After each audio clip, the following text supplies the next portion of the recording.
10वीचे paper झालेले आहे आणि सर्व मुलांचा एकच प्रश्न आहे, JEE आणि MHCET म्हणजे काय? भरपूर भरपूर भरपूर विद्यार्थ्यांचे मला मेसेज आलेले आहे, कमेंट्स आलेले आहे, व्हॉट्सअपवर सुद्धा मेसेज आले आहे की सर हे तुम्ही जे क्लासेस घेत आहे JEE, MHCET हे एक्झॅक्टली काय असतं? सगळेजण JEE बद्दल ऐकतात की माझा फ्रेंड JEE करत आहे, माझी ही फ्रेंड MHCET करत आहे, माझ्या फ्रेंडला इंजिनिअरिंग कडे जायचं आहे, माझ्या रिलेटिव्हचा हा त्यांचा तो इंजिनिअरिंगचा जॉब करत आहे. असंच होतं ना, त्याचा तो कोणतरी करत आहे, कोणतरी करत आहे. प्रत्येक जण आपल्याला एकच सांगत आहे की इंजिनिअरिंग कर, JEE कर, MHCET कर. या चुकीमध्ये बिलकुल फसू नका. सर्वप्रथम तुम्ही हे समजा की स्वतःला काय करायचं आहे, स्वतःला मेडिकल फील्डकडे जायचं आहे की JEE म्हणजेच इंजिनिअरिंग फील्डकडे जायचं आहे. जर तुम्ही कन्फर्म असाल की मला इंजिनिअरिंग फील्डकडे जायचं आहे, त्यासाठी JEE एक्झाम हे महत्वाचं ऑप्शन असतं. त्यामुळे कोणीही कन्फ्यूज होऊ नका. सर्वप्रथम माइंडला कूल करा आणि स्वतःला समजून घ्या की मला एक्झॅक्टली काय बनायचं आहे. आय नो की तुम्ही कन्फ्यूज असणार की मी काय बोलू, मी काय करू, पण तुम्हाला कुठलं तरी एकच पाऊल उचलावं लागेल समोर जाण्यासाठी, बरोबर? तर आजच्या या व्हिडिओमध्ये आपण पूर्ण JEE एक्झामिनेशन काय असतं, कोण कंडक्ट करतं, हे सगळं आपण जाणून घेणार आहोत. What is JEE exam? JEE exam म्हणजे काय, लॉंग फॉर्म काय असतो, ही एक्झाम कोणी द्यायची, हे सगळं आपण याच्यामध्ये कव्हर करूया. दुसरं, एक्झामिनेशनचा सिलेबस काय होतो तो, त्याचप्रमाणे एक्झामचा पॅटर्न काय असतो, त्याला आपण पेपर पॅटर्न म्हणतो, तर ते सुद्धा आपण याच्यामध्ये समजून घेऊया. नेक्स्ट पॉइंट आहे की रँक. खूप जण म्हणतात की माझा AIR रँक. AIR म्हणजे ऑल इंडिया रँक. एअर म्हणजे हवा नाही, ऑल इंडिया रँक. तर येस, रँक काय असतो याबद्दल सुद्धा आपण माहिती घेणार आहोत डिटेलमध्ये. त्यानंतर कुठले कुठले मला इंजिनिअरिंग कॉलेजेस मिळतात, कारण प्रत्येक जण इंजिनिअरिंग कॉलेज फक्त नाव ऐकतात, पण नावाने काय होत नाही. त्या कॉलेज खरंच कसं आहे, तिथलं प्लेसमेंट कसं आहे, टीचिंग क्वालिटी कशी आहे, हे सगळं आपल्याला माहित असणं खूप आवश्यक आहे.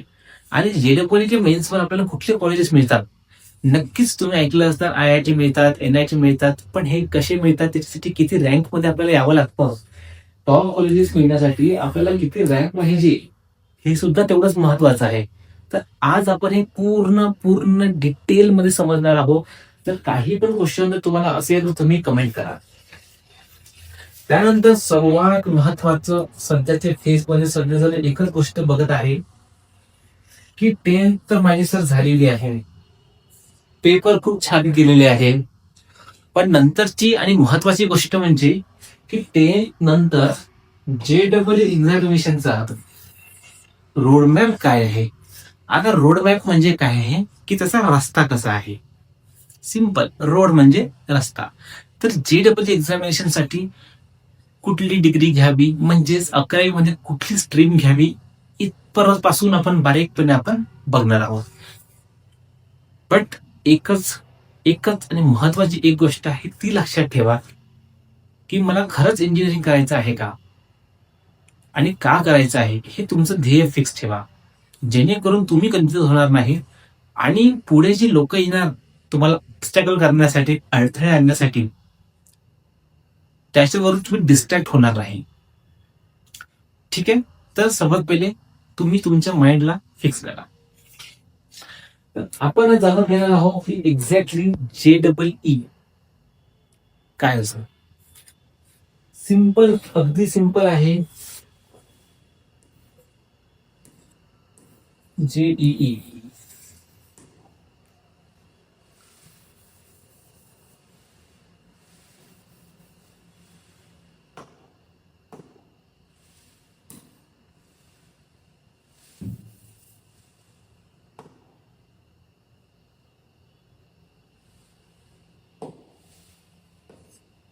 सर्व पहिले आपण बघणार आहोत JEE एक्झाम. आता JEE एक्झाम म्हणजे काय, तुम्हाला भारतामध्ये, तुम्हाला पूर्ण इंडियामध्ये कुठल्याही JEE कॉलेज, इंजिनिअरिंग कॉलेजमध्ये तुम्हाला ऍडमिशन घ्यायची असेल, तर तुम्हाला एक एक्झाम द्यावी लागते, ती महत्वाची म्हणजे JEE. येस, लगेच खूप जणांच्या मनामध्ये क्वेश्चन आलेला आहे की सर JEE एक्झाम तर ऐकलेली आहे, त्याचबरोबर मी MST CET ऐकलेली आहे, वेस्ट बेंगॉल JEE सुद्धा ऐकलेली आहे. करेक्ट. तर प्रत्येक स्टेटची एक स्वतःची CET म्हणजे कॉमन एंट्रन्स टेस्ट सुद्धा कंडक्ट केला जाते. पण JEE काय आहे की ही इंडिया सेंट्रल गव्हर्नमेंटची जे पण काही इंजिनिअरिंग कॉलेजेस आहेत तिथे जर आपल्याला एंटर करायचं असेल इंजिनिअरिंगच्या कोर्ससाठी, म्हणजेच बीटेकच्या कोर्ससाठी, अंडर ग्रॅज्युएशनसाठी, कुठले पण इंजिनिअरिंग असो, मग त्याच्यामध्ये कॉम्प्युटर सायन्स, IT, मेकॅनिकल, जे पण त्यांचे ब्रांचेस आहेत, सेंट्रल युनिव्हर्सिटी, सेंट्रल गव्हर्नमेंट इंडियाचे जे आपले कॉलेजेस आहेत तिथे जर आपल्याला एंटर करायचं असेल तर त्याच्यासाठी आपल्याला एक्झाम लागते JEE. करेक्ट. JEEच्या बेसिसवर बाकी सुद्धा प्रायव्हेट युनिव्हर्सिटीज आहेत तिथे सुद्धा आपल्याला डायरेक्ट ऍडमिशन मिळते. जे आपण MST CET म्हणजे महाराष्ट्राचे जे इंजिनिअरिंग कॉलेजेस आहेत, जे MST CET सुद्धा आपण जे जातो, JEE जर स्कोर चांगला असेल तर आपण डायरेक्ट तिथे सुद्धा जाऊ शकतो. त्याच्यामुळे JEE exam almost colleges accept करतं, ऑलमोस्ट. ठीक आहे. येस, देर आर काही इन्स्टिट्यूट आहेत प्रायव्हेट ज्यांची स्वतःची एक्झामिनेशन द्यावी लागते, पण JEE एक्झामिनेशन ऑलमोस्ट इंडियातले majority of the 99% college cover करते असं म्हणायला हरकत नाही. ठीक आहे. नेक्स्ट, तुम्ही JEE बद्दल ऐकलेलं असणार, पण त्याच्यामध्ये तुम्ही दोन गोष्टी ऐकल्या असणार. एक म्हणजे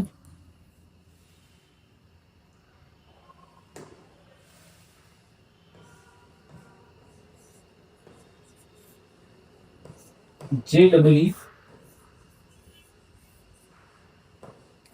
मेन्स. डेफिनेटली JEE मेन्स बद्दल तुम्ही ऐकलेलंच आहे. I am pretty much sure. आता काय असतं ना, JEE मेन्स एक्झाम काय असते?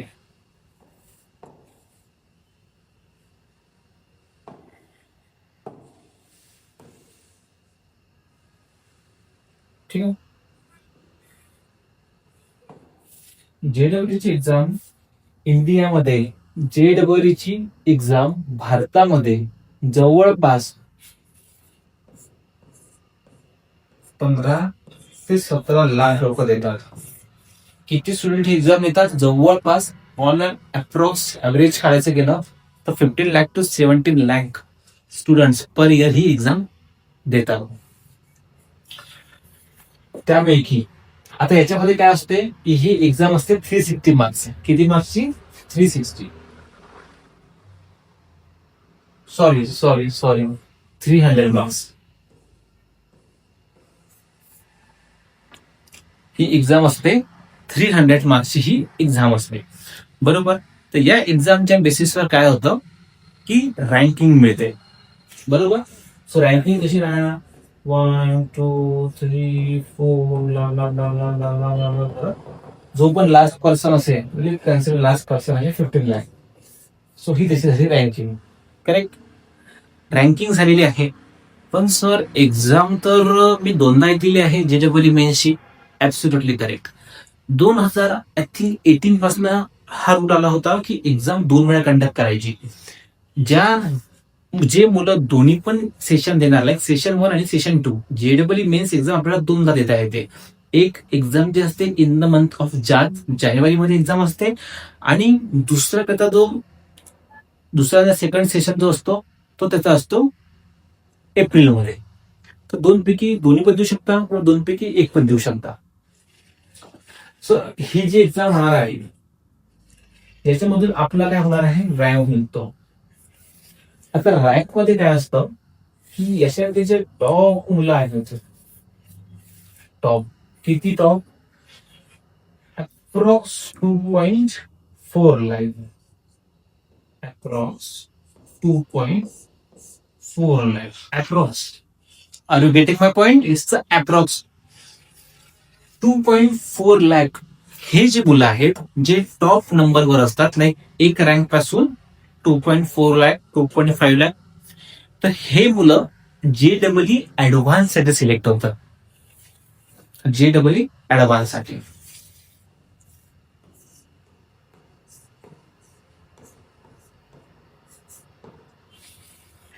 जेडब्ल्यू ऍडव्हान्स साठी मुलं सिलेक्ट झाले. यांची पण सेम एक्झामिनेशन असते एमसीक्यू फॉर्म मध्ये, आणि त्याच्यामध्ये सुद्धा काय तर रँक निघते. किती? अराउंड 2.4 लाख.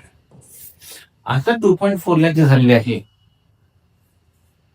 इथे जे मुलं आहेत त्याच्यापैकी जे टॉप 16K म्हणजे 16,000 ते 17,000 जे स्टुडंट आहेत, यांना मिळतं IIT. IIT, yes, definitely you will get IIT. Once you get the top rank, then you will get IIT. IIT मिळालेला आहे.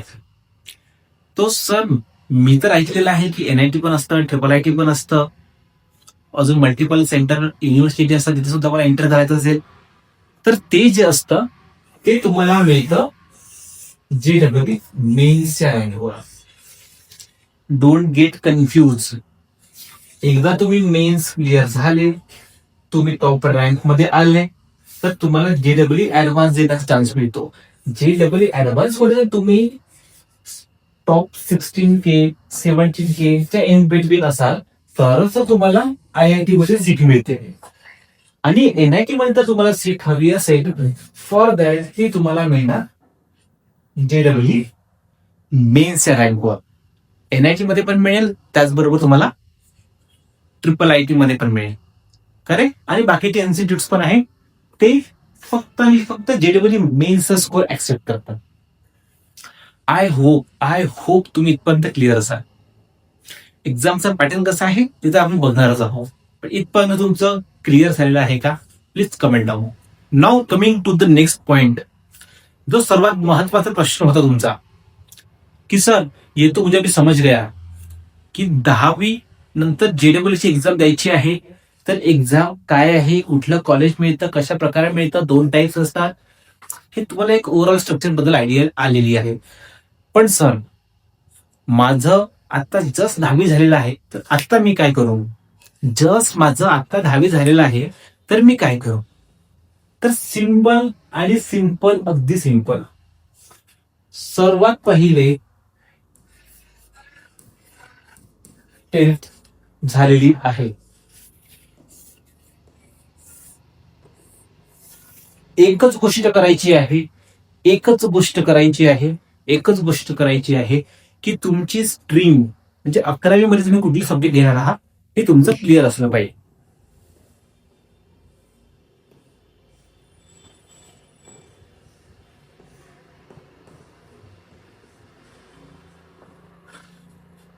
ही गोष्ट तुमची असली पाहिजे क्लिअर.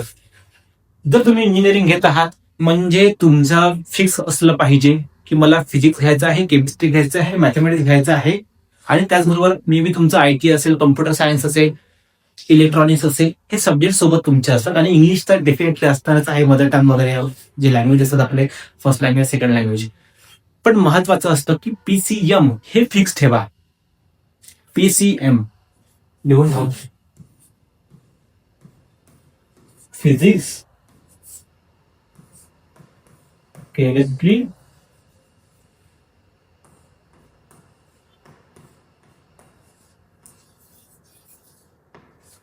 मॅथमॅटिक्स. खूप जण म्हणतात असं सर बायोलॉजी पण घेतो ना सर, बायोलॉजी पण घेतो ना. सर्वात चुकीचं. जर बायोलॉजी तुम्ही घेत असाल तर सर्वात चुकीचं. बोटीमध्ये आपल्याला जायचं आहे एका किनाऱ्यावरून दुसऱ्या किनाऱ्यावर, तर 2 बोट घेऊन चालणार का? की एक इकडच्या बोटमध्ये ठेवतो, दुसरा तिकडच्या बोटमध्ये ठेवतो आणि जातो. जमणार का? नाही. There is a lot of chances, 99.99% chances की तुम्ही ही एक्झाम क्रॅक करू शकत नाही, कारण तुमचा फोकसच नाही आहे. कारण दोन्ही पण सब्जेक्ट त्यांच्या याच्यामध्ये डिफिकल्ट असतात. मग तुम्ही एक तर मॅथमॅटिक्स फोकस करा, एक तर बायोलॉजी फोकस करा. मॅथमॅटिक्स घ्यायचं म्हणजे तुम्हाला इंजिनिअरिंगकडे जायचं आहे, बायोलॉजी घ्यायचं आहे म्हणजे तुम्हाला मेडिकलमध्ये जायचं आहे. नाहीतर हे होईल नाहीतर ते होईल. याच्या बेसिससाठी तुम्ही PCMB चुकीचं घेऊ नका. This is the my most recommended. Most recommended आहे की बिलकुल बिलकुल बिलकुलच PCMB म्हणजे जनरल ग्रुप घेऊ नका. माझे घरचे म्हणत आहे हे नाही झालं ते होईल, ते नाही झालं तर हे होईल. अरे बाबा काहीच होणार नाही, BA घ्यावं लागेल, BSc घ्यावं लागेल, दुसरं काहीच नाही. बी क्लिअर विथ युअर व्हिजन. त्यामुळेच मी तुम्हाला मगापासून एकच गोष्ट म्हणतो की क्लिअर ठेवा. ठीक आहे. नेक्स्ट थिंग 10th मध्ये आपण काय शिकलोय? मॅथमॅटिक्स आणि science.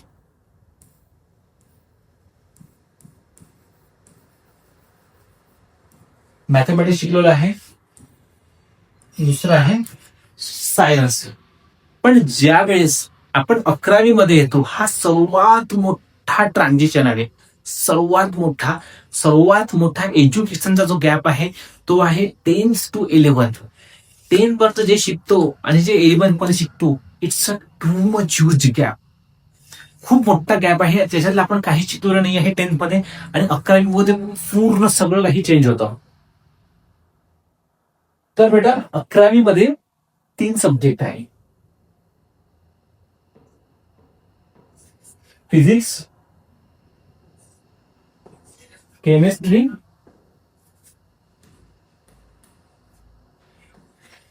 Mathematics. Physics, chemistry, mathematics हे महत्वाचे 3 सब्जेक्ट आहे.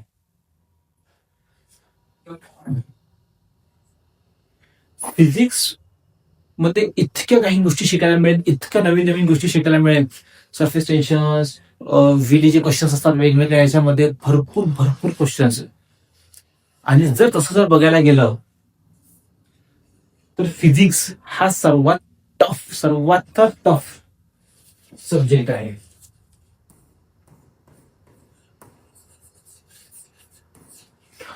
तुम्ही जर म्हणत असाल की येस सर मी फिजिक्स घेतो आणि मी जस्ट फक्त NCERTच्या डिपेंड राहतो आणि JEE क्रॅक करतो, तर याच्यामध्ये 3 सब्जेक्ट असतात. तर 3 सब्जेक्ट मध्ये सर्वात जो इम्पॉर्टंट सब्जेक्ट आहे, सर्वात जो टफ सब्जेक्ट आहे असं मला हरकत नाही आहे, तो आहे physics. Physics is one of the tough. Correct. हा सर्वात एक टफ सब्जेक्ट आहे. आता टफ का बरं? कारण आपण मेजॉरिटी ऑफ द स्टुडंट काय असतात, CBSE मधून असतात, आणि CBSE मुलांचं एकच क्वेश्चन असतो की सर NCERTची बुक केली म्हणजे JEE क्रॅक झाली का? बिलकुल नाही. फिजिक्स साठी फक्त NCERT काहीच होणार नाही. त्यासाठी तुम्हाला रेफरन्स बुक सॉल्व्ह करावं लागणार आहे, N number of question solve करावे लागणार आहे. तुम्ही 100% रिलायबल असली पाहिजे. PYQ जितके N नंबर ऑफ क्वेश्चन तुम्ही PYQ सॉल्व्ह करा, जितके तुम्ही मॉडेल पेपर सॉल्व्ह करा, जितके तुम्ही DBP सॉल्व्ह करा, तेवढं जास्त तुम्हाला फिजिक्स बद्दल आयडिया येईल की क्वेश्चन कशा प्रकारे फ्रेम होतो. Not talking about the next subject, that is the chemistry. Yes, तो तुमच्या मनात आला सर केमिस्ट्री होऊ शकते का? कारण मी तर युट्यूबवर बघितलेलं आहे केमिस्ट्री फार इझी आहे. येस, इझी म्हणू नाही शकत आपण, त्याला मॉडरेट म्हणू शकतो, कारण JEE मध्ये केमिस्ट्री ही मॉडरेट येतं. पण महत्वाचं काय असतं की जर आपण फक्त NCERT जरी स्टडी केली चांगल्या प्रकारे, each and every reaction, each and every line, each and every reaction understand केलं, तर डेफिनेटली आपण खूप हाय स्कोर याच्यामध्ये केमिस्ट्री सब्जेक्ट मध्ये आणू शकतो. आणि सर्वांचा हा फेवरेट सब्जेक्ट असतो. आणि मोस्टली टॉपर्स याच्यामध्ये, टॉपर्स म्हणण्यापेक्षा जे टॉप 5000 रँक्स असतात, ऑलमोस्ट केमिस्ट्रीमध्ये खूप जास्त ते मार्क्स कव्हर करतात. केमिस्ट्रीचे 3 पार्ट्स आहेत. एक आहे ऑर्गॅनिक केमिस्ट्री, दुसरा आहे इनऑर्गॅनिक केमिस्ट्री, आणि तिसरं आहे physical chemistry. Yes, physical chemistry म्हणजे करेक्ट मोल वगैरे आले गोष्टी शिकतो. याच्यामध्ये मॅक्सिमम काय असतं? कॅल्क्युलेशन फिजिकल केमिस्ट्रीमध्ये. तर तुम्हाला हे सब्जेक्ट जे आपण 10th मध्ये कंबाईन शिकलो आहोत, तर हे सब्जेक्ट तुम्हाला आता काय करायचं आहे, इंडिव्हिज्युअली खूप बेस्ट ऍप्लिकेशन बेस्ड लेवलनी शिकायचे आहे. आणि नेक्स्ट असतो मॅथमॅटिक्स, जे सर्वांचं फेवरेट आहे. इंजिनिअरिंग येणार एकच गोष्ट आहे की मॅथमॅटिक्स तुमचं फेवरेट आहे म्हणूनच तुम्ही या डोमेन मध्ये आले आहात. तर येस, यामध्ये सुद्धा आपण खूप बेस्ट स्कोर आपण आणू शकतो मॅथमॅटिक्स मध्ये. मॅथमॅटिक्स मध्ये भरपूर नवीन कन्सेप्ट आहेत, ऑलमोस्ट सगळेच नवीन कन्सेप्ट आहेत. कॅल्क्युलेशन, डेरिव्हेशन, इंटिग्रेशन्स, पॅराबोला, हायपरबोला, हे सगळे नवीन कन्सेप्ट आहे जे 10th मध्ये तुम्ही टच सुद्धा नाही केलेला आहे. तर हे सगळं आपल्याला शिकायचं आहे from basic to advance level पर्यंत. तर या एक्झाम मध्ये हे सगळं सब्जेक्ट कव्हर होतात आणि इतक्या डीप लेवलनी कव्हर होतात. त्याच्यामुळे JEE टफ एक्झाम म्हणतात, पण आपण याला इझी पद्धतीने करू शकतो. तुमच्याकडे प्रॉपर डायरेक्शन्स असेल, तर डेफिनेटली तुम्ही करू शकता. जे पण तुमच्या ट्युशन मध्ये शिकवत आहे, येस, ट्युशन मध्ये जाण्याच्या आधी तुम्हाला हे माहिती पाहिजे की पुढचा जो ट्युटर आहे, जो एज्युकेटर आहे, त्यांनी या एक्झाम मध्ये किती स्कोअर केलेला आहे सर्वप्रथम. नेक्स्ट, इज ही क्वालिफाईड, त्याच्याकडे किती जास्त नॉलेज आहे या सब्जेक्ट बद्दल. तो आपल्याला खरं जेडब्ल्यू लेवलचं टीचिंग करणार आहे का, की फक्त सीईटी लेवल, स्टेट लेवलच्या सीईटी पर्यंत टीचिंग करणार आहे. कारण सीईटी लेवल जी असते स्टेट लेवलची आणि जेडब्ल्यूची जी लेवल आहे त्याच्यामध्ये खूप जमीन आसमानाचा फरक आहे. तर ज्यावेळेस तुम्ही टॉप लेवलचे शिकाल, ज्यावेळेस तुम्ही जेडब्ल्यू शिकाल, त्यावेळेस easily you will get a good score, you will get one of the good score in the CET examination. So that's why you have to focus on top level examinations. Are you getting my point? Great.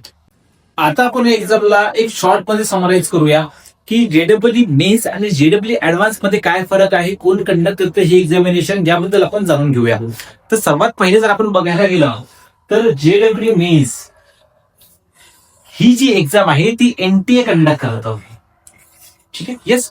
पहिले ही CBSE conduct करायची, परंतु नंतर ते एनटीएने घेतलेलं आहे आणि ती examination conduct करतं. नेक्स्ट, एक्झामिनेशनचा जो टाइम असतो तो असतो 3 तास. 3 तास तुम्हाला एक्झाम द्यायची आहे. किती मार्क्सची एक्झाम द्यायची आहे, तर तुम्हाला 300 मार्क्सची एक्झाम द्यायची आहे. त्या 300 मार्क्स मध्ये तुम्हाला कुठले सब्जेक्ट येणार आहे, फिजिक्स, केमिस्ट्री और मॅथमॅटिक्स, हे 3 सब्जेक्ट तुम्हाला येणार आहे 300 मार्क्स साठी, 3 आवर्स साठी. आणि जी एक्झामिनेशन जे होणार आहे, एक्झामिनेशन तुमची होणार आहे कम्प्युटर बेस्ड टेस्ट, सीबीटी, म्हणजे कॉम्प्युटरवर तुमची एमसीच्या फॉर्म मध्ये टेस्ट होणार आहे. आता सर्वात महत्वाचा क्वेश्चन की सर ही एक्झाम मी कितीदा देऊ शकतो. लेट कन्सिडर तुम्ही आता 2026 आहे, तुम्ही जस्ट 10ची एक्झाम दिलेली आहे. 2027 मध्ये तुम्ही 11 स्टँडर्डची एक्झाम देणार आहात, म्हणजे 2028 मध्ये तुम्ही फर्स्ट टाइम जेडब्ल्यू मेन्स देणार आहात. तर 2028 मध्ये तुम्ही ही एक्झाम देऊ शकता.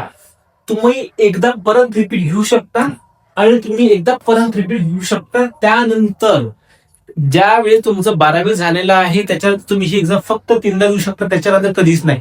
येस, 3दा म्हणजे ही 6दा. कसं 2028 मध्ये तुम्ही फर्स्ट अटेम्प्ट पण देणार आणि डेफिनेटली तुम्ही सेकंड अटेम्प्ट पण देणार. तर त्याचप्रमाणे तुम्ही करू शकता, पण तुम्ही फक्त कॉन्झिक्युटिव्ह 3 इयर्स तुम्ही ही एक्झामिनेशन देऊ शकता. Now coming to the JEE advance part.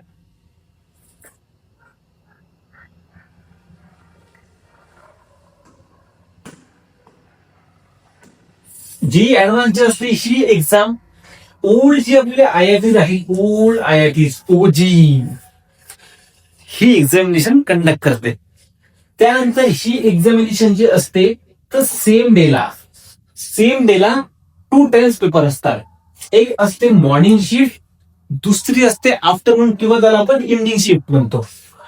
Same exam राहणार आहे, सेम पॅटर्न शिफ्ट नसतो, पॅटर्न फिक्स असतो. रॅन्डम किती पण राहू शकतात त्यामध्ये क्वेश्चन, प्रत्येक वर्षी चेंज होतो, त्याच्यामुळे याचा पॅटर्न फिक्स नाही आहे.